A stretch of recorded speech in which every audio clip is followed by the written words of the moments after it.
हम पढ़ रहे हैं बायोलॉजी, और बायोलॉजी में हमारा जो टॉपिक चल रहा है that is nervous system. Nervous system की लास्ट क्लास में हम लोगों ने ये देखा था कि नर्वस सिस्टम, तंत्रिका तंत्र, कैसे इसकी ओरिजिन हुआ, कैसे डेवलपमेंट होता गया, और नर्वस सिस्टम की जो क्रियात्मक इकाई है उसे आप क्या कह रहे हैं, उसे कह रहे हैं दोस्तों न्यूरॉन। न्यूरॉन की स्ट्रक्चर में क्या क्या होता है और नर्वस सिस्टम के कितने टाइप होते हैं, इनके बारे में हम लोग बात कर चुके थे। आज हमें डिस्कस करना है दोस्तों किसके बारे में, ब्रेन के बारे में। ब्रेन के बारे में डिस्कस करेंगे, ब्रेन के कौन कौन से पार्ट में किस किस चीज को कंट्रोल किया जाता है, किन किन चीजों का नियंत्रण किया जाता है, और उसके बाद कुछ खास जानकारियां जो कि एग्जाम स्पेसिफिक होती हैं, एग्जाम ओरिएंटेड होती हैं। ठीक है, तो चलिएगा बच्चों, अच्छे तरीके से कंसंट्रेट होकर आप बैठेंगे। देखते हैं हम पढ़ रहे हैं ब्रेन के बारे में। देखिएगा, ये रहा हमारा ब्रेन, और मैंने आपको कल भी कहा था कि ब्रेन के कितने पार्ट है दोस्तों, 3 पार्ट हम लोगों ने पढ़े। हम एक एक पार्ट को कंप्लीट करने वाले हैं। ब्रेन में सबसे पहले हम लोग देखने वाले हैं अग्र मस्तिष्क। अग्र मस्तिष्क को क्या बोला जाता है, साइंटिफिक टर्म में क्या बोलते हैं, इंग्लिश में तो लिखा जाता है फोर ब्रेन। क्या लिखते हैं, फोर ब्रेन। और साइंटिफिक जो टर्म है उनमें लिखा जाता है प्रोसेंसिफेलॉन। क्या लिखा जाता है, प्रोसेंसिफेलॉन लिखा जाता है ब्रेन को। क्लियर, जो आपका अग्र मस्तिष्क है। ठीक है, अब अग्र मस्तिष्क में सबसे पहले फोर ब्रेन में जो सबसे पहली स्ट्रक्चर है वो क्या पढ़ाई मैंने आपको, घ्राण पिंड। घ्राण पिंडों को बोला जाता है दोस्तों ऑल्फैक्टरी लोब्स। क्या बोलते हैं, ऑल्फैक्टरी लोब्स। और ऑल्फैक्टरी लोब्स जो होती हैं इनकी संख्या मनुष्य में कितनी है बताइएगा, मनुष्य में 2 होती है। क्लियर, मनुष्य में 2 होती हैं, और इनका काम क्या होता है, इनका काम दोस्तों गंध का अनुभव कराना होता है। किसका अनुभव, गंध का। यानी आपकी जो नाक है वो दोस्तों केवल गैसों को अंदर भेजने का एक रास्ता है। क्लियर, यानी आपकी नाक से केवल गैसें अंदर जाती है। ओके, जो स्मेल आप महसूस करते हैं कि भाई ये तो वो वाली परफ्यूम है, या आप गाड़ी में जा रहे हो आपको पता चल जाता है बगल में से नाला गुजर रहा है ना, या गाड़ी नाले के पास से गुजर रही है, पता चल जाता है। ठीक है, ओके, तो ये क्या है दोस्तों, ये आपके होता है किसके कारण, ओल्फैक्टरी लोब्स के कारण होता है। कुत्ते में दोस्तों जो आपका डॉग होता है, आप जानते हैं कुत्ते की जो घ्राण संवेदना है, कुत्ते की जो ऑल्फैक्टरी सेंसेशन है वो हमसे स्ट्रांग होती हैं। कुत्ते जो होते हैं उनका प्रयोग आप जानते हो डॉग स्क्वाड के रूप में किया जाता है, पुलिस वाले करते हैं। ओके, वो इजीली चीजों को ढूंढ लेते हैं, उनकी गंध, उनकी जो सेंसिंग पावर है वो हमारी तुलना में काफी स्ट्रांग मानी जाती है। तो ये बात दिमाग में याद रखिएगा। ठीक है, आगे बात करते हैं दोस्तों, दूसरा पार्ट जो है उसको बोला जाता है सेरिब्रम। सेरिब्रम का हिंदी में नाम है प्रमस्तिष्क, और इसी को बोला जाता है टेलेनसिफेलॉन। टेलेनसिफेलॉन, क्लियर, ठीक है। अब दोस्तों जो आपका अग्र मस्तिष्क है, इसमें जो सेरिब्रम है इसमें 2 प्रमस्तिष्क गोलार्ध, क्लियर है ना, 1 और 2 क्या पाए जाते हैं, सेरिब्रल हेमीस्फेयर। क्या पाए जाते हैं, सेरिब्रल हेमीस्फेयर। हेमीस्फेयर का मतलब आधा गोला। क्लियर, इसको बोल दिया जाता है प्रमस्तिष्क गोलार्ध। क्या बोलते हैं, प्रमस्तिष्क आधा गोला। ठीक है, अच्छा, दोनों प्रमस्तिष्क गोलार्धों को जोड़ने वाली जो स्ट्रक्चर है उसका नाम याद रखिएगा, कार्पस कैलोसम। क्या नाम याद रखेंगे, कार्पस कैलोसम। तो हम बहुत ही बेसिक, बहुत ही सामान्य लेवल से जानकारी उठा रहे हैं। अग्र मस्तिष्क जो आपका है फोर ब्रेन, उसके बारे में हम लोग देख रहे हैं। प्रोसेंसिफेलॉन इंग्लिश में कहा है। इसका जो पहला पार्ट है घ्राण पिंड है, ऑल्फैक्टरी लोब्स जो कि आपको गंध का अनुभव करवाती हैं, और दूसरा पार्ट जो है वो सेरिब्रम है। सेरिब्रम को प्रमस्तिष्क या टेलेनसिफेलॉन बोला जाता है। प्रमस्तिष्क में 2 प्रमस्तिष्क गोलार्ध हैं, आधे आधे गोले हैं, जो कि कार्पस कैलोसम नाम की स्ट्रक्चर से कनेक्टेड होते हैं। आगे अगर मैं बात करता हूं तो प्रमस्तिष्क के कार्यों को याद करने के लिए हमारे पास एक ट्रिक है, एसटी टाइम। एस का मतलब होता है दोस्तों स्पीक, टी का मतलब होता है टच। स्पीक यानी बोलने का केंद्र कहां पर है, सेरिब्रम में। टच यानी स्पर्श को सेंस करने का सेंटर कहां पर है? आपके प्रमस्तिष्क में। दोस्तों थिंकिंग वेरी वेरी इंपॉर्टेंट, सोचने विचारने या चिंतन का केंद्र कहां पर है? दोस्तों इंटेलिजेंसी, इंटेलिजेंसी यानी बुद्धिमानी, और एम का मतलब मेमोरी, मेमोरी यानी याददाश्त, और ई का मतलब इमोशंस। अगर सुपरफिशियली आपसे पूछा जाए कि भैया याददाश्त, भावनाएं, सोचना विचारना, बुद्धिमानी, इन सब का सेंटर कहां पर है? तो प्रमस्तिष्क में। यानी क्वेश्चन आता है दोस्तों, क्या आता है आपसे? क्वेश्चन आता है कि भैया अगर कोई बंदा है पागल हो गया है, बताइए क्या रीजन है? कहीं ना कहीं या तो उसका प्रमस्तिष्क कम डेवलप्ड है या उसके अंदर कोई चोट वगैरह लगी है। ठीक है, अच्छा आपसे पूछा जाता है एक व्यक्ति बहुत ज्यादा बुद्धिमान है, इसका मतलब उसका सेरिब्रम डेवलप्ड है। क्यों डेवलप्ड है? क्योंकि यहां से कंट्रोल हो रहा है, मेमोरी यहीं से कंट्रोल हो रही है, एक व्यक्ति की याददाश्त चली गई है।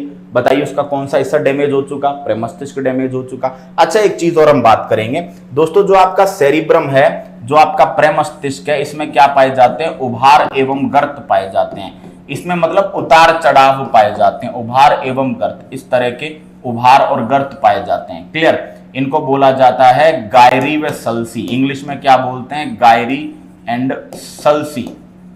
उभार और गर्तों को क्या बोलते हैं? गायरी एंड सल्सी। और जिस व्यक्ति के सेरिब्रम में, याद रखिएगा, जिस व्यक्ति के ब्रेन में गायरी और सल्सी जितने ज्यादा होते हैं उसको हम क्या मानते हैं? उतना ही बुद्धिमान मानते हैं, उतना ही इंटेलिजेंट मानते हैं। तो हम सबसे पहले देख रहे हैं कि भैया अग्र मस्तिष्क में पहला पार्ट ऑल्फैक्टरी लोब, दूसरा पार्ट प्रमस्तिष्क, और तीसरे पार्ट के रूप में हम लोग देखेंगे डायंसेफेलॉन। तीसरे पार्ट में हम लोग क्या देखेंगे? डायंसेफेलॉन की बात करेंगे। क्लियर? देखिएगा। ओके, तो पहला पार्ट घ्राण पिंड, दूसरा पार्ट सेरिब्रम, तीसरा पार्ट डायंसेफेलॉन। सेरिब्रम के बारे में कहा, इसको टेलेंसेफेलॉन बोलते हैं। बुद्धि का, चिंतन का, सोचने विचारने का, हमारे मेमोरी का, इमोशंस का, सबका सेंटर यहां पर है। आगे इमोशंस का सेंटर, मेमोरी का सेंटर और अच्छे से बात करेंगे, लेकिन फिलहाल के लिए बेसिक अगर मैं बात करूं तो यहीं से कंट्रोल हो रहा है। क्लियर? अब जो तीसरा पार्ट है डायंसेफेलॉन, उसकी हम लोग चर्चा करने जा रहे हैं। देखिएगा दोस्तों, डायंसेफेलॉन से काफी अच्छे क्वेश्चंस वाला एक सेक्शन आपको देखने को मिलेगा, क्योंकि डायंसेफेलॉन में फिर कितने भाग हैं? 3 भाग हैं, ए, बी एंड सी। दोस्तों फर्स्ट वन ए को बोला जाता है एपीथैलेमस। एपीथैलेमस, अगला है थैलेमस, और उसके बाद अगला है हाइपोथैलेमस। एपीथैलेमस, thalamus, hypothalamus. ठीक है, 3 पार्ट। अब देखिएगा एपीथैलेमस दोस्तों, इसके पास में, एपीथैलेमस के पास में, आपको पता है आपके ब्रेन में 2 ग्रंथियां होती हैं, तो इसके पास में पीनियल व पीयूष ग्रंथियां पाई जाती हैं। इसके पास में कौन सी ग्रंथि पाई जाती है? पीनियल व पीयूष ग्लैंड। आपकी पिट्यूटरी और पीनियल ग्लैंड जो होती है वो किसके पास में होती है? एपीथैलेमस के पास में होती है। दोस्तों थैलेमस को मस्तिष्क का सूचना प्रसारण स्टेशन कहते हैं, यानी सूचना प्रसारण स्टेशन, यानी थैलेमस ब्रेन का वो पार्ट है जो बाहर से आई सूचनाओं को कलेक्ट करता है, यानी कि ब्रेन का वो हिस्सा जो बाहर से आने वाली सूचनाओं के इंफॉर्मेशन को कलेक्ट करता है। क्लियर? यानी इनको बोलते हैं इंफॉर्मेशन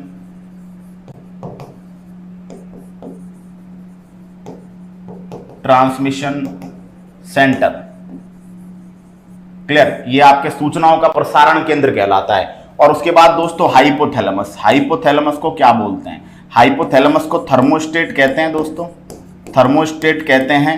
शरीर का ताप स्थायी कहते हैं, क्योंकि ये बॉडी के टेम्परेचर को कंट्रोल करता है। और दोस्तों पसीना लाना, जो पसीना ग्रंथियां हैं उनको स्टार्ट कौन करता है? जब आपको गर्मी लगती है तो पसीनों के द्वारा आपकी बॉडी के टेम्परेचर को कौन मेंटेन करता है? हाइपोथैलेमस।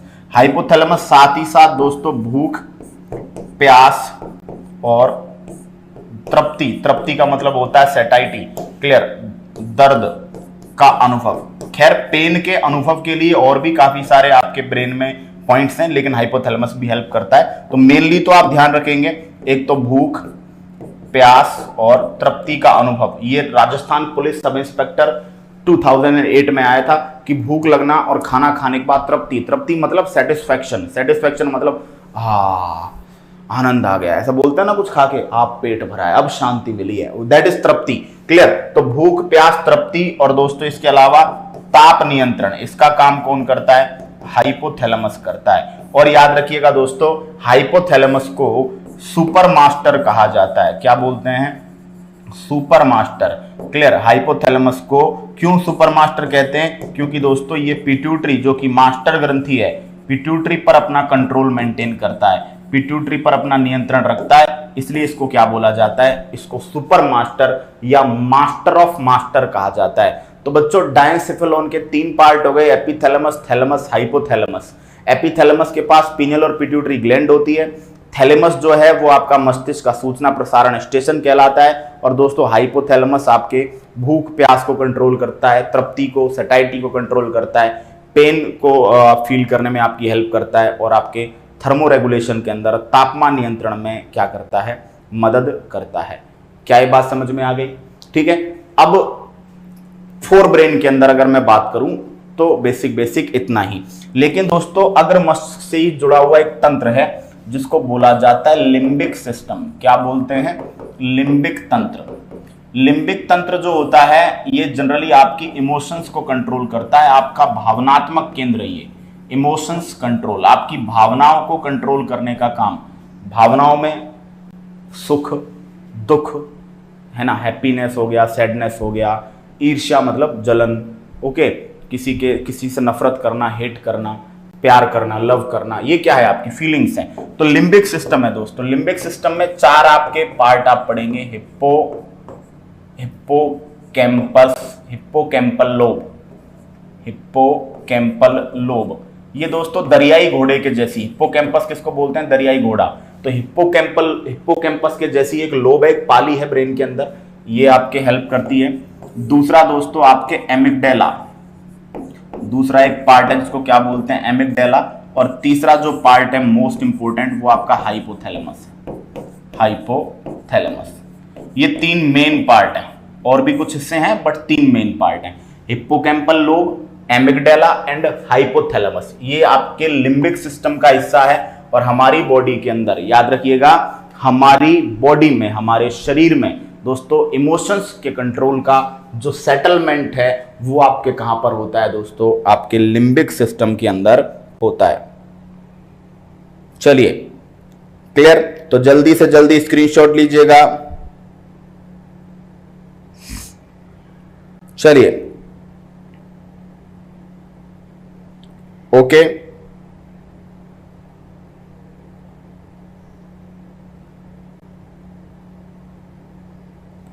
क्लियर? अब इनमें मोस्टली जैसे हिप्पोकैम्पस है तो ये आपके मेमोरी को, आपकी याददाश्त को कंट्रोल करने में भी मेन सेंटर है। एमिगडाला डर, फियर के बैलेंस में काम आता है। ठीक है, तो याद रखेंगे आप। मैंने आपको पहले ही कहा था कि अग्र मस्तिष्क में ही आपने मेमोरी का सेंटर पढ़ा है, सेरिब्रम को, लेकिन अगर हिप्पोकैम्पल लोब आ जाए तो आप ज्यादा तवज्जो देंगे क्योंकि it is the primary centre, है ना? क्लियर? डर की बात करेंगे, फियर की बात करेंगे तो आप क्या पढ़ लेंगे? एमिगडाला पढ़ लेंगे। ये क्या है दोस्तों? लिम्बिक सिस्टम है। ठीक है, चलिए। एक बच्चे ने कहा है कि सर मुझे गुस्सा ज्यादा आता है, ये ब्रेन से रिलेटेड है क्या? Yes, completely related with brain, ये मस्तिष्क से ही रिलेटेड है ना? आप कैसा बिहेव है आपका, आप कैसा, आपको कब आपको गुस्सा आ रहा है, किस बात पे आ रहा है, that is totally related to your brain. ठीक है, तो स्क्रीनशॉट लीजिएगा। अग्र मस्तिष्क हमारा पूरा, और अग्र मस्तिष्क में ही है खास बातें पढ़ने की। क्लियर? ज्यादा से ज्यादा सेक्शन अग्र मस्तिष्क में ही आपके पढ़ा जाता है। मिड ब्रेन की बात करते हैं, मध्य मस्तिष्क, और मध्य मस्तिष्क में छोटा सा आपको कुछ पढ़ने को मिलेगा, देखते हैं। मध्य मस्तिष्क, मिड ब्रेन दोस्तों, इसमें 2 स्ट्रक्चर हैं। एक स्ट्रक्चर है कार्पोरा क्वाड्रिजेमाइना, कार्पोरा क्वाड्रिजेमाइना। दोस्तों कार्पोरा क्वाड्रिजेमाइना, इसके अंदर 4 पिंड हैं। क्लियर? और वो 4 पिंड जो हैं उनमें 2 ऊपर वाले और 2 नीचे वाले। ठीक है, जो ऊपर वाले 2 हैं वो देखने की क्रिया का नियंत्रण करते हैं, और जो नीचे वाले 2 हैं वो सुनने की क्रिया का नियंत्रण करते हैं। क्लियर? तो आपके विजन और आपकी हियरिंग, जो आपके विजुअल्स हैं, आपकी दृष्टि और आपकी सुनने की क्षमता, वो कहां से कंट्रोल होती है? मध्य मस्तिष्क से। इसके अलावा एक स्ट्रक्चर है मध्य मस्तिष्क में जिसको आप सेरिब्रल पेंडिकल कहते हैं, और सेरिब्रल पेंडिकल में क्या आ जाता है? सेरिब्रल पेंडिकल का काम है आपके फोर ब्रेन को हिंड ब्रेन से जोड़ना। ये मिड ब्रेन का हिस्सा है, मध्य मस्तिष्क का हिस्सा है, तो ये इन दोनों को कनेक्ट करने का काम करता है। अग्र मस्तिष्क और पश्चिम मस्तिष्क को जोड़ने का काम करता है मध्य मस्तिष्क में कौन सी स्ट्रक्चर? सेरिब्रल पेंडिकल। अब बात आती है दोस्तों पश्चिम मस्तिष्क, क्लियर, हिंड ब्रेन, पश्चिम मस्तिष्क की बात आती है। तो पश्चिम मस्तिष्क में 3 पार्ट आप देखेंगे, ठीक है, देखिएगा। पहला पोन्स दोस्तों आपके अनैच्छिक क्रियाएं जो होती हैं उनमें थोड़ी सी हेल्प करता है, श्वसन व अन्य अनैच्छिक क्रियाएं, अनवॉलंटरी जो एक्शंस होते हैं, श्वसन व अन्य अनैच्छिक क्रियाओं में हेल्प, ओनली हेल्प, कंट्रोल करता हुआ नहीं कह सकते, उनमें हल्की सी हेल्प करता है, ठीक है। दूसरा पार्ट वेरी वेरी इंपॉर्टेंट, सेरिबीलम को बोला जाता है अनुमस्तिष्क। दोस्तों इस अनुमस्तिष्क को बॉडी का गायरोस्कोप कहते हैं, गायरोस्कोप बोलते हैं संतुलन का नियंत्रण करने वाला, ओरिएंटेशन का, अभिविन्यास का, संतुलन का नियंत्रण करने वाला यंत्र होता है गायरोस्कोप। तो बॉडी का गायरोस्कोप कहते हैं इसको। इसी को दोस्तों छोटा दिमाग कहते हैं, क्लियर। और ये आपके ऐच्छिक क्रियाओं का कंट्रोल करता है, जो वॉलंटरी एक्शंस होते हैं, ऐच्छिक क्रिया। अब मैं बताऊंगा आपको ऐच्छिक क्रियाएं कौन कौन सी होती हैं, ऐच्छिक क्रियाओं का नियंत्रण करता है, क्लियर। और अगला पार्ट हो गया दोस्तों मेडुला ऑब्लोंगेटा। और मेडुला ऑब्लोंगेटा जो है ये आपके अनवॉलंटरी एक्शंस, आपके अनैच्छिक क्रियाओं का नियंत्रण करता है। नोट्स में ऐच्छिक अनैच्छिक दोनों के बारे में डिटेल में बात की हुई है।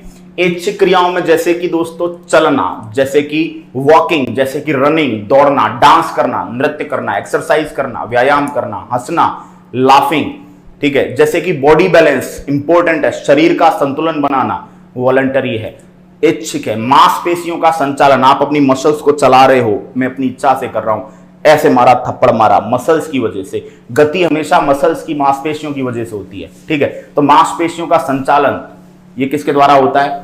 ऐच्छिक जो आपके वॉलंटरी क्रियाओं में आता है। और ये सब किसके द्वारा कंट्रोल होता है दोस्तों?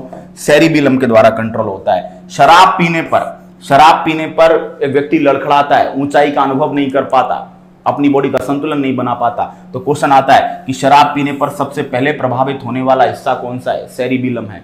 जब आप बहुत ज्यादा शराब पी लेते हैं सबसे पहले इफेक्ट होता है सेरिबीलम, क्लियर। अच्छा, अब अनैच्छिक क्रियाओं की बात करते हैं। तो दोस्तों अनैच्छिक क्रियाओं में मूत्र त्याग, मल त्याग, अनैच्छिक क्रियाएं जनरली वे होती हैं जिन्हें या तो बिल्कुल कंट्रोल नहीं कर सके या फिर कुछ समय के लिए कंट्रोल कर सकते हैं, एक लिमिटेड टाइम के बाद कंट्रोल नहीं कर पाएंगे, है ना। तो मूत्र त्याग हो गया यूरिनेशन, मल त्याग हो गया एक्सक्रेशन ऑफ स्टूल, ठीक है। साथ ही साथ दोस्तों आपके जो अनैच्छिक क्रियाओं में आपकी हृदय की धड़कन, क्लियर। तो आपकी हार्ट बीट को कौन कंट्रोल कर रहा है? Medulla oblongata. आपकी श्वास लेने की प्रक्रिया, रेस्पिरेशन कौन कंट्रोल कर रहा है दोस्तों?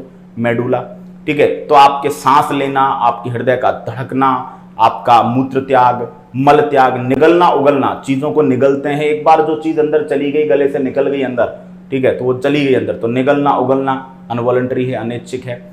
जैसे कि दोस्तों अनैच्छिक क्रियाओं में आप पढ़ेंगे, क्लियर, मूत्र त्याग हो गया, मल त्याग हो गया, खांसना छींकना, कफिंग, स्नीजिंग, है ना, खांसना, छींकना, निगलना उगलना, मूत्र त्याग, मल त्याग, हृदय की धड़कन, हार्ट बीट, है ना, और आपके रेस्पिरेशन, ये सब क्या है बताइए? ये सब आपके कैसे एक्शंस हैं बताइए? ये सब आपके अनवॉलंटरी एक्शंस हैं, अनैच्छिक क्रियाएं हैं, ठीक है। तो ऐच्छिक अनैच्छिक की पूरी जानकारी आपको नोट्स के अंदर दी गई है, ठीक है। अब हम कुछ बेसिक बातें जो काम की हैं वो करने वाले हैं, ठीक है। तो ये ब्रेन के जो मोस्ट इंपॉर्टेंट सेक्शंस हैं, ब्रेन के जो सबसे महत्वपूर्ण हिस्से हैं, उनके बारे में डिटेल्ड आपको जो जानकारी है वो प्रोवाइड की है, ठीक है। अब आगे चलते हैं दोस्तों, ठीक है। अब आगे चलते हैं दोस्तों, आपसे बात करते हैं ब्रेन स्टेम क्या होता है दोस्तों। ब्रेन स्टेम जनरली एक ऐसा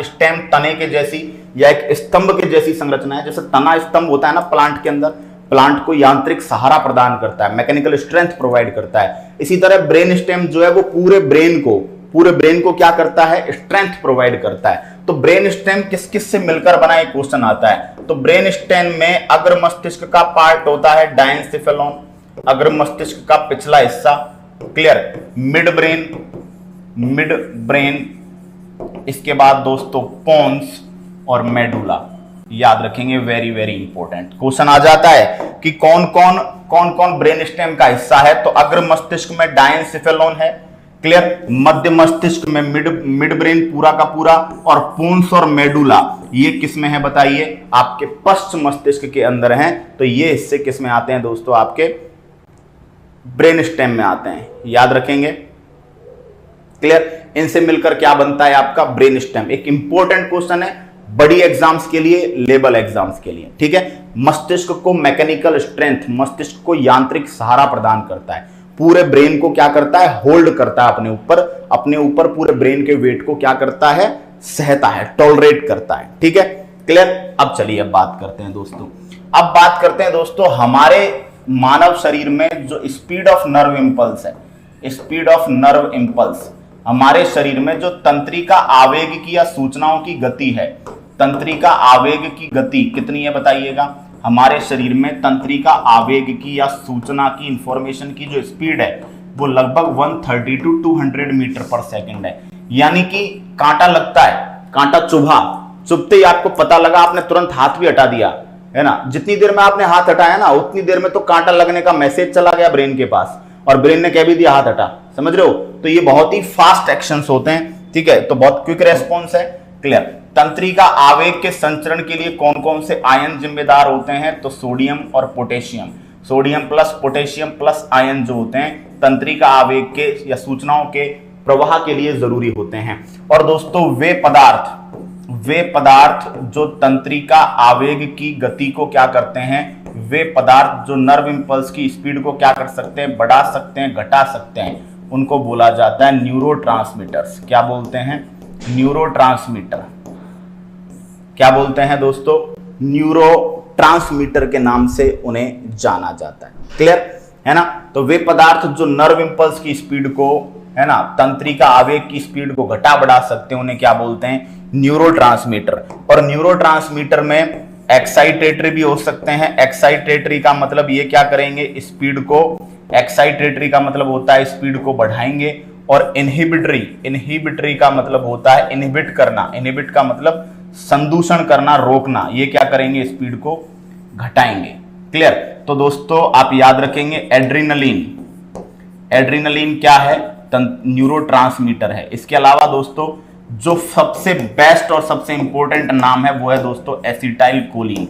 याद रखिएगा दोस्तों, एसिटाइल कोलिन वो न्यूरोट्रांसमीटर है जो कहां काम करता है, जो सिनेप्स पर काम करता है, सबसे इंपॉर्टेंट है, जहां पर दो न्यूरॉन्स एक दूसरे से सूचना का आदान प्रदान करती है, वहां पर सिनेप्स पर कौन सा न्यूरोट्रांसमीटर कार्य करता है। तो आपका आंसर रहेगा सर एसिटाइल कोलिन, क्लियर। इसके अलावा दोस्तों स्पीड को घटाने वालों में आप पढ़ेंगे ग्लाइसिन, और एक कंपाउंड है gamma amino butyric acid, clear, GABA नाम ध्यान रख लेंगे, ग्लाइसिन और गामा अमीनो ब्यूटारिक एसिड, ये क्या करते हैं, तो दोस्तों इन्हें बोलते हैं तंत्रिका प्रेरक और इन्हें बोलते हैं तंत्रिका संदमक। एक तंत्रिका आवेग की गति को बढ़ा देते हैं, दूसरे घटा देते हैं, इनको टोटल जोड़कर क्या बोल देते हैं, न्यूरोट्रांसमीटर। तो वे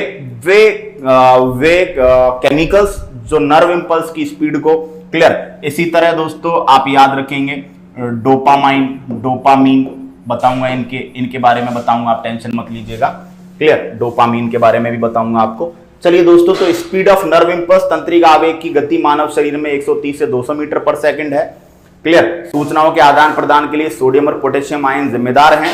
वे पदार्थ जो नर्व इंपल्स की स्पीड को बढ़ाते घटाते हैं उन्हें न्यूरोट्रांसमीटर कहते हैं, और उनमें बढ़ाने वाले प्रेरक या एक्साइटेटरी कहलाते हैं, घटाने वाले इनहिबिटरी या संदमक कहलाते हैं, क्लियर, ओके, क्लियर। अब दोस्तों एक चीज जो मैं डिस्कस करने जा रहा हूं आपसे, वो रिफ्लेक्स एक्शन। क्वेश्चन क्या आता है यहां से वो मैं बता देता हूं, बाकी सब कुछ समझने का है। प्रतिवर्ती क्रिया, दोस्तों प्रतिवर्ती क्रिया क्या होती है, नोट्स में सब कुछ प्रॉपरली लिखा रखा है। रिफ्लेक्स एक्शन, इनके बारे में जिस साइंटिस्ट ने बताया उसका नाम है मार्शल हॉल, और दोस्तों रिफ्लेक्स एक्शन का कंट्रोल कौन करता है? रिफ्लेक्स एक्शन का कंट्रोल आपके स्पाइनल कॉर्ड या मेरुरज्जु करती है। स्पाइनल कॉर्ड या मेरुरज्जु करती है। अब ये है क्या देखिएगा, है ना, समझने की बात यहां है। बाकी एग्जाम में आने वाले क्वेश्चन तो ये दो हैं, ठीक है। अब समझिएगा what is reflex action, what is प्रतिवर्ती क्रिया। देखिए कुछ क्रियाएं जो होती हैं दोस्तों, कुछ घटनाएं हमारे साथ ऐसी होती हैं जो बहुत क्विक होती हैं, बहुत सडन होती हैं, अचानक होती हैं, जिनका हम पहले से अनुमान नहीं लगा पाते। जैसे कि अचानक से चलते चलते कोई कांटा चुभ जाए, अचानक से बहुत ज्यादा किसी गर्म, जैसे गाड़ी के साइलेंसर को टच कर दिए, या फिर तवा वगैरह है, रोटी बना रहे हैं, हाथ टच हो गया, क्लियर, गर्म चिमटा वगैरह लग गया, या फिर आप गाड़ी पर चल रहे हो, अचानक से पीछे से बहुत तेज हॉर्न बजा, या फिर सामने से कोई व्हीकल आ रहा है, ओके, और उसके अंदर एक आंख है, एक आंख वाला ट्रैक्टर देखा है आपने, एक आंख वाला ट्रैक्टर, एक आंख वाला जुगाड़, वो ऐसे व्हीकल होते हैं जिनकी एक लाइट खराब हो रखी होती है, तो आपको ऐसे लगता है कि सामने से बाइक आ रही है। जब जैसे ही नजदीक जाते तो पता चलता है बाइक नहीं है, तो ट्रैक्टर है, दूसरी आंख खराब है, तो दूसरी आंख में हम ठुक जाते हैं जो खराब है उसमें, समझ रहे हो। तो सडन एक्शंस होते हैं उनके लिए। तो कुछ एक्शंस ऐसे हैं, कुछ क्रियाएं ऐसी हैं, कुछ घटनाएं ऐसी हैं जो बहुत सडन होती हैं और उनके लिए ब्रेन को सोचने का समय नहीं मिलता, तो उनके लिए ब्रेन भी तुरंत प्रतिक्रिया देता है, उनके लिए ब्रेन भी क्विक रेस्पॉन्स देता है। और वो क्विक रेस्पॉन्स सोचा समझा रेस्पॉन्स नहीं है, वो रेस्पॉन्स मतलब एक रैंडम रेस्पॉन्स है, उसमें आप अपने को नुकसान भी पहुंचा सकते हो और अपने आप को बचा भी सकते हो, ठीक है। अगर आप अचानक से चल रहे हो, सामने से कोई सडन से व्हीकल दिखा आपको, अब आप हो सकता है बहुत तेज गति से ब्रेक लगा दो जिससे कि आप ही की गाड़ी फिसल जाए, या हो सकता है ब्रेक लगाने के चक्कर में रेस दबा दो, उसको बिल्कुल ही ठोक दो, या हो सकता है सडन से इधर घुमा दो, पीछे से कोई व्हीकल आया उड़ा गया आपको, है ना, ऐसा भी होता है। आप बंद कमरे में होंगे, अंधेरे कमरे में आपके ऊपर कोई सांप वगैरह गिर जाए, अब अचानक से हुआ, ठीक है, तो आप हो सकता है सांप को फेंक दो, हो सकता है सांप को पकड़ के उसको मार दो जमीन के अंदर, समझ रहे हो, कुछ भी कर सकते हो। That is quick and that is random, मतलब वो फिक्स नहीं है कि कांटा चुभेगा तो हर आदमी क्या करेगा, कुछ फिक्स नहीं है।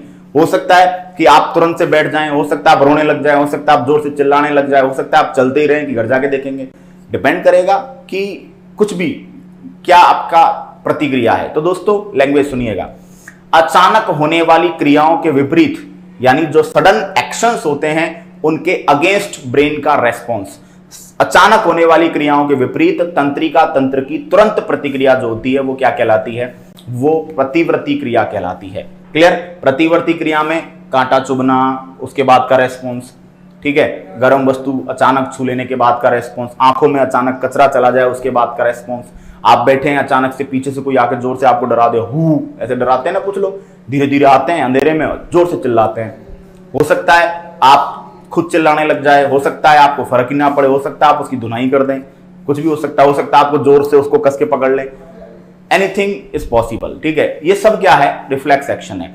अब इनके लिए ब्रेन तक मैसेज जाए इतना टाइम नहीं है भाई, इसके लिए ब्रेन तक नहीं जाने दिया जाता, सीधा स्पाइनल कॉर्ड जो होती है, मेरुरज्जु, जो कि ब्रेन से पहले रास्ते में पड़ती है, तो जो भी आपके मैसेजेस आते हैं सीधा दोस्तों आपका जो स्पाइनल कॉर्ड है वो इस टाइप के सडन एक्शंस के मैसेजेस को रिसीव करता है और उनके लिए तुरंत से आपको रिएक्शन करने के लिए आपको सिग्नल्स भेजता है। तो याद रखिएगा, प्रतिवर्ती क्रियाओं का कंट्रोल कौन करता है, मेरुरज्जु। इनके बारे में सबसे पहले साइंटिस्ट मार्शल हॉल ने बताया और प्रतिवर्ती क्रियाएं क्या होती हैं इसके बारे में आपको अच्छे से मैं समझा चुका हूं। बताइएगा कोई दिक्कत है? क्लियर? चलें अब समझते हैं दोस्तों हम लोग मस्तिष्क से संबंधित कुछ समस्याएं हैं उनके बारे में पहले बात करते हैं, फिर बाकी चीजें समझेंगे। तो दोस्तों मस्तिष्क से संबंधित समस्याओं में सबसे पहले मैं बात कर रहा हूं दिमागी बुखार। बहुत ही अच्छा कंसेप्ट पढ़ाने जा रहा हूं आपको। दिमागी बुखार के साथ में दोस्तों मस्तिष्क की झिल्लियों में सूजन, swelling in the membranes of brain, मस्तिष्क की झिल्लियों में सूजन। समझना बड़े प्यार से, कंसेप्ट बड़े काम का है। दिमागी बुखार की बात कर रहा हूं दोस्तों। दिमागी बुखार के कारण आप पागल हो सकते हो, ठीक है, आप कोमा में जा सकते हो, आपकी डेथ हो सकती है, आप हो सकता है आपके ब्रेन के कुछ पार्ट काम करना बंद कर दे जिससे आपको पैरालिसिस आ जाए, लकवा आ जाए, ठीक है, एनीथिंग इज पॉसिबल, ठीक है। मेमोरी आपकी जा सकती है, ब्रेन से जो भी चीज कंट्रोल होती है सब पर प्रभाव पड़ सकता है। अब मस्तिष्क की झिल्लियों में सूजन, इसके दो रीजन है। अगर ये बैक्टीरियल है, अगर ये जीवाणु जनित है, बैक्टीरियल मतलब जीवाणु जनित है, तो इसको कहेंगे मेनिंजाइटिस। क्या कहेंगे? मेनिंजाइटिस। समझिएगा, मेनिंजाइटिस, मस्तिष्क के आवरण को मेनिंजिस कहते हैं। अगर बैक्टीरिया के कारण, और वो भी कौन सा बैक्टीरिया? मेनिंगोकोकस। कौन सा बैक्टीरिया? मेनिंगोकोकस। तो जो मेनिंगोकोकस बैक्टीरिया है, इसके कारण आपकी मस्तिष्क की झिल्लियों में सूजन आ जाए तो इसको क्या बोल देते हैं? मेनिंजाइटिस। लेकिन अगर यही दिमागी बुखार वायरल हो, विषाणु जनित हो, वायरस के कारण हो, तो इसी को क्या बोलते हैं? इसी को बोल देते हैं दोस्तों एनसिफेलाइटिस। क्या बोल देते हैं? एनसिफेलाइटिस।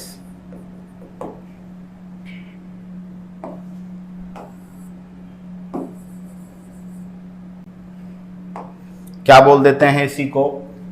एनसिफेलाइटिस। अब इस एनसिफेलाइटिस के काफी सारे टाइप हैं। Encephalitis, clear. अब इसके बहुत सारे टाइप्स आप पढ़ेंगे, जैसे कि आपके पास है जापानी एनसिफेलाइटिस, जापानीज एनसिफेलाइटिस। इसकी उत्पत्ति जापान से हुई थी, जापानी एनसिफेलाइटिस। जापानी एनसिफेलाइटिस जो है, इसके बारे में अगर मैं बात करूं तो दोस्तों जो वायरस है उसका नाम है फ्लेवी वायरस, फ्लेवी वायरस। और दोस्तों इसका जो वेक्टर है, जो इसको फैलाने वाला है, उसका नाम है मादा क्यूलेक्स मच्छर। क्या नाम है? मादा क्यूलेक्स, फीमेल क्यूलेक्स मच्छर फैलाता है इसको, क्लियर। और सबसे जापान में उत्पत्ति हुई, लेकिन दोस्तों यूपी, और यूपी में गोरखपुर जिला जो है, इसके लिए क्या है? इस रोग से काफी वहां पर पेशेंट यहाँ के पाए जाते हैं। और इनके लिए दोस्तों 2018 में फरवरी में एक मिशन चलाया गया था, मिशन दस्तक। याद रखिएगा, मिशन दस्तक, क्लियर। तो आपसे पूछ लिया जाए कि उत्तर प्रदेश सरकार के द्वारा मिशन दस्तक किस रोग के लिए चलाया गया था, तो आप कहेंगे सर जापानी एनसिफेलाइटिस, क्लियर। इसी तरह आप याद रखेंगे दोस्तों निपाह। निपाह जो कि मलेशिया के निपाह स्थान से, मलेशिया का निपाह स्थान है, वहां पे उसकी उत्पत्ति हुई। मलेशिया का निपाह स्थान में उत्पत्ति हुई। मानव रोगों में अच्छे से पढ़ेंगे, क्लियर। लेकिन 2018 में इसने केरल में काफी धमाका किया, क्लियर, केरल में, और पाया गया था ये रोग। और इसका जो वायरस है उसका नाम है एनआईवी। एनआईवी मतलब निपाह वायरस। और जो इसका वेक्टर है, वेक्टर में दोस्तों चमगादड़, बैट, चमगादड़, और पीआईजी साहब, चमगादड़ और सुअर, इसको क्या कर रहे हैं? फैलाते हैं। एक वायरस और है, आपने सुना होगा चमकी बुखार। चमकी बुखार भी एक टाइप का एनसिफेलाइटिस है, जो कि बिहार में फैला था। और बिहार में फैला था दोस्तों लीची खाने से, क्योंकि वहां पर ये वायरस पाया गया था, क्लियर। जो लीची है, ओके, वो खा रहे थे, उन बच्चों के अंदर ये लीची खाने के कारण फैला, ठीक है, ओके। तो दोस्तों ये सारे के सारे एनसिफेलाइटिस है, जिसमें जापानीज एनसिफेलाइटिस, निपाह, चमकी बुखार, चमकी फीवर, ये सब क्या है? ये सब वायरल जो ब्रेन फीवर है, वायरस जनित दिमागी बुखार है, ठीक है। और जबकि जीवाणु जनित दिमागी बुखार का जो एग्जाम्पल है वो आपके सामने रखा है, किसका? वो आपके सामने रखा है, ठीक है, वो मेनिंजाइटिस, ठीक है भैया। चलिए, क्लास जो है बिल्कुल दो जगह चल रही है। मेनिंजिस, बेटा मेनिंजिस मस्तिष्क की झिल्लियों को कहते हैं, पढ़ाया था कल की क्लास में। मेनिंजिस, मस्तिष्क का जो आवरण है उसको मेनिंजिस कहते हैं, जिसमें 3 परतें होती हैं, ड्यूरामेटर, एरेक्नोइड एंड पायामेटर, ठीक है, पढ़ाया था अच्छे से, क्लियर। चलिएगा, ओके, बिल्कुल। क्लास जो है वो 2 जगह इसलिए हो रही है, एक जगह वो स्पेशल जो साइंस पढ़ रहे हैं वो बच्चे हैं, और एक जगह कंप्लीट कोर्स वाले बच्चे हैं, ये डिफरेंस है, ठीक है। आगे चलते हैं दोस्तों, आगे बात करते हैं, ठीक है। तो ये मस्तिष्क से रिलेटेड कुछ फेमस बीमारियों में सबसे पहले। इसके बाद दोस्तों याददाश्त की कमी, मेमोरी लॉस, याददाश्त की कमी। अगर मेमोरी लॉस हो जाए तो इसको बोला जाता है एमनेशिया। क्या बोलते हैं? मेमोरी लॉस अगर आपका हो जाए तो इसको मेडिकल टर्म में क्या बोला जाता है? एमनेशिया। अनिद्रा, स्लीपलेसनेस, अनिद्रा, नींद नहीं आना, इसको क्या बोलते हैं? इंसोम्निया। नींद नहीं आने की समस्या को क्या बोला जाता है? इंसोम्निया। भ्रम होना, हेलुसिनेशंस, ठीक है, इसको क्या बोला जाता है, इसको बोलते हैं सीजोफ्रीनिया। सीजोफ्रीनिया, कुछ लोग जो होते हैं उनको किसी इंसान के अपने आसपास होने का भ्रम हो जाता है, ठीक है, सीजोफ्रीनिया। दोस्तों अपनी महानता का भ्रम हो जाए, कुछ लोग अपनी तुलना महान लोगों से करने लग जाते हैं, अपनी महानता का भ्रम, क्लियर, अपनी ग्रेटनेस का जो भ्रम हो जाता है उसको क्या बोलते हैं, उसको बोलते हैं दोस्तों पैरानोइया। क्या बोलते हैं, पैरानोइया। और दोस्तों अगली डिजीज में दिखा रहा हूं आपको पार्किंसन।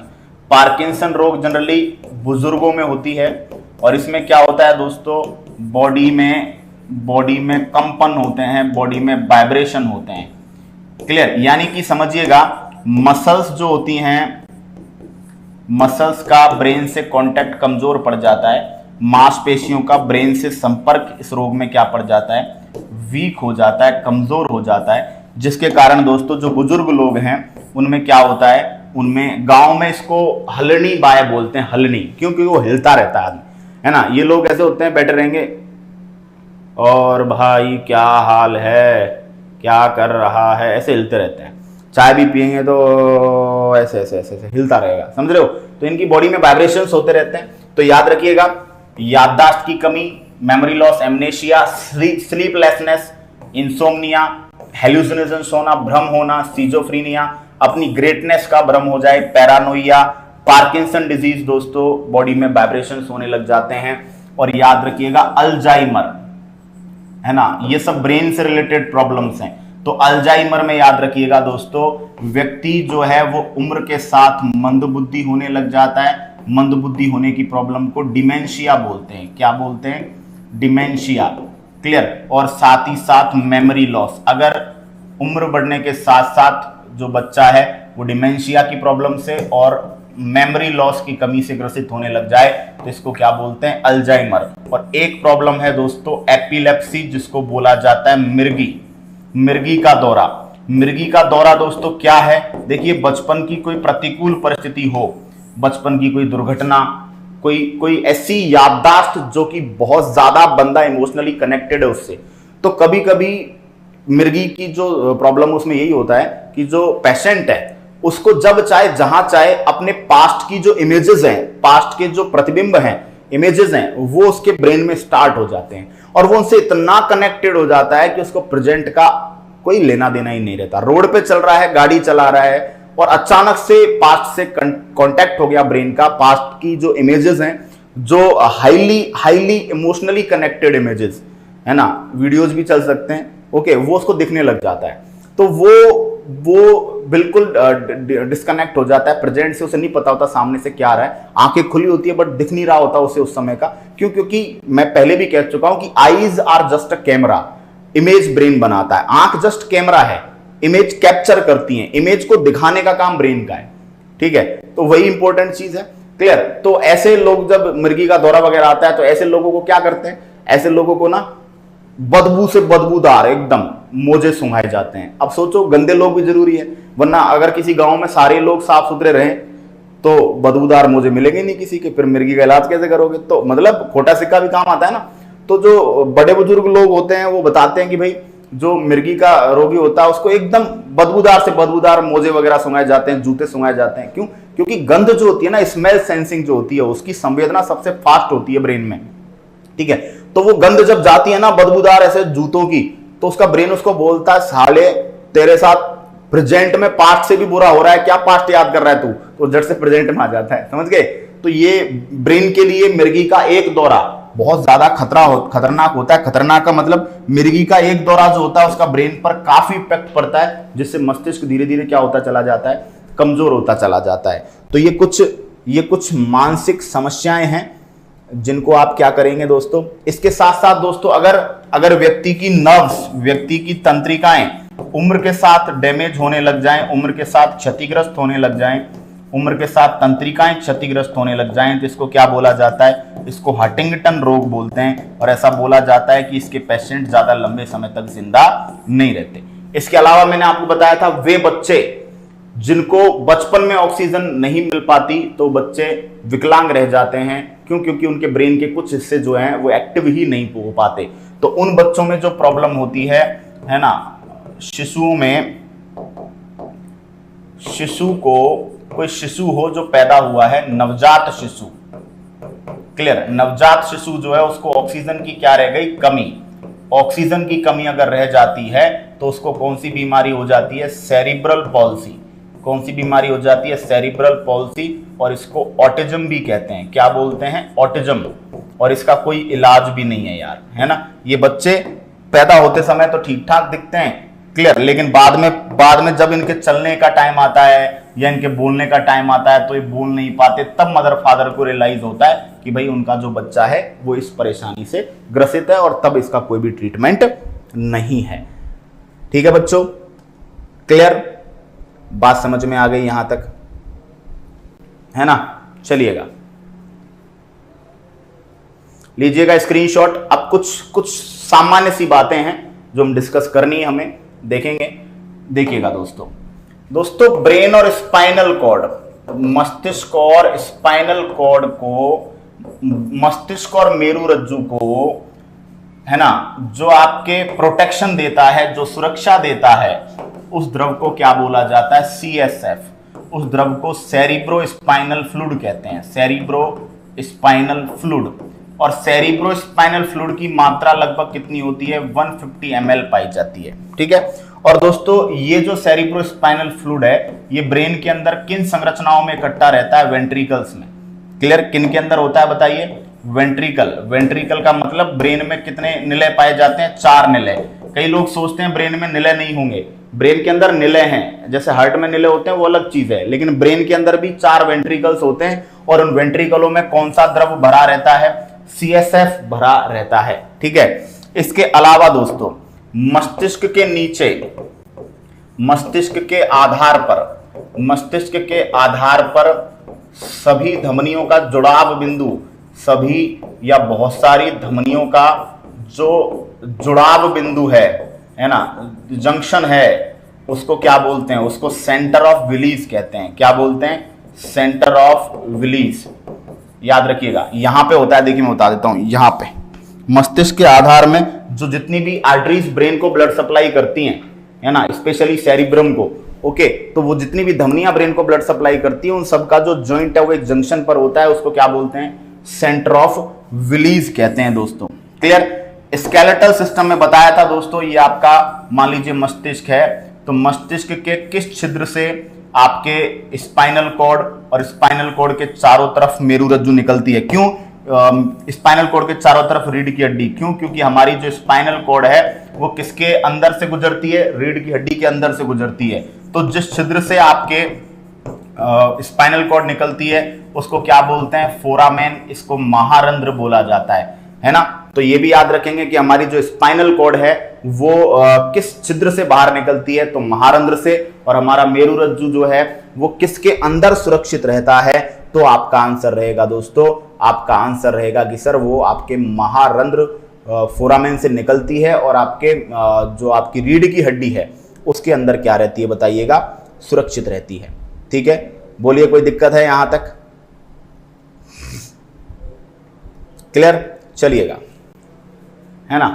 अच्छा, हमारे ब्रेन की अगर आप बात करें, हमारे ब्रेन की जो क्रेनियल कैपेसिटी है, हमारे ब्रेन की जो कपालीय क्षमता है, क्रेनियल कैपेसिटी, कपालीय क्षमता, वो 1650 सीसी है। याद रखिएगा, मानव के मस्तिष्क की जो कपालीय क्षमता है वो हमारी बुद्धिमानी को बताती है, दैट इज 1650, 1650 सीसी हमारे ब्रेन की क्या है दोस्तों, कपालीय क्षमता है। तो जल्दी से स्क्रीनशॉट लीजिएगा,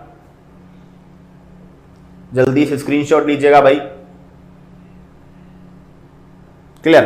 अब आगे बात करते हैं कुछ और बातें जो कि आपके ब्रेन से रिलेटेड है, क्लियर, है ना। देखिएगा, आपको बता दिया न्यूरॉन्स के कारण ब्रेन की स्टडी को क्या बोला जाता है, न्यूरोलॉजी बोला जाता है। ठीक है, चलिए अब दोस्तों हम बात करेंगे कुछ न्यूरॉन्स के बारे में। तो सबसे लंबी तंत्रिका जो है वो आपके शिएटिक है।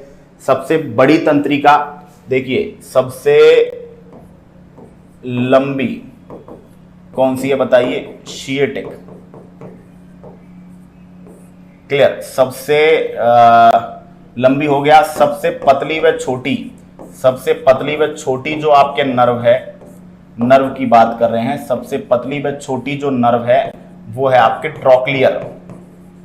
ट्रोक्लियर, और सबसे मोटी जो है उसका नाम है ट्राइजेमाइनल। क्लियर। तो ये कुछ तंत्रिकाएं हैं जिनके बारे में, ये सबसे पतली तंत्रिका, सबसे लंबी तंत्रिका, सबसे मोटी तंत्रिका। ऑथेंटिक नहीं है क्योंकि एनसीईआरटी ने नहीं लिखा है, दैट्स वाई ऑथेंटिक नहीं है, लेकिन फिर भी एग्जाम्स के बेसिस पर आपके काम आ सकती हैं। ठीक है, चलिएगा, क्लियर, चलिए, है ना, चले आगे। तो सीएसएफ के बारे में मैं आपको समझा ही चुका था, सेंट्रल ऑफ विलीज मैंने आपको समझा दिया। ठीक है, साथ ही साथ मैंने आपको फोरामेन छिद्र के बारे में बता दिया, मैंने आपको ब्रेन में वेंट्रिकल के बारे में बता दिया। ठीक है, मेरु रज्जु जो होती है दोस्तों वो अंदर से क्या होती है, खोखली होती है, उसके अंदर जो गुहा पाई जाती है उसको न्यूरोसील बोला जाता है। क्या बोला जाता है दोस्तों, न्यूरोसील बोला जाता है। मेरु रज्जु की लंबाई लगभग 48 से 54 सेंटीमीटर है। स्पाइनल कॉर्ड की जो लेंथ है, स्पाइनल कॉर्ड की लेंथ लगभग 48 to 55 सेंटीमीटर है, और मेरु रज्जु के अंदर जो खोखला भाग पाया जाता है उसको क्या बोलते हैं, उसको न्यूरोसील कहते हैं। ठीक है, तो ब्रेन का जितना भी मतलब एग्जाम ओरिएंटेड कंटेंट था वो मैंने आपको सारा बता दिया है। साथ ही साथ आपका जो नोट्स है उसके अंदर दोस्तों, आपके नोट्स के अंदर जो क्या बोलते हैं, कुछ जो क्रेनियल नर्व्स है, जो आपके 12 जोड़ी कपालीय तंत्रिकाएं हैं, है ना, उनके कार्य के बारे में और उनके नाम दिए हुए हैं। इंपॉर्टेंट नहीं है लेकिन फिर भी अगर कोई बच्चा पढ़ना चाहे तो पढ़ सकता है। ठीक है, कंप्लीट आपको डिटेल के साथ पूरा टॉपिक करवा दिया है। ठीक है, चलें आगे। तो दोस्तों उम्मीद करता हूं टॉपिक आपको अच्छे से समझ में आया होगा, और अच्छे से समझ में आपको आया होगा तो उम्मीद करता हूं किसी टाइप की कोई समस्या आपको ना रही हो।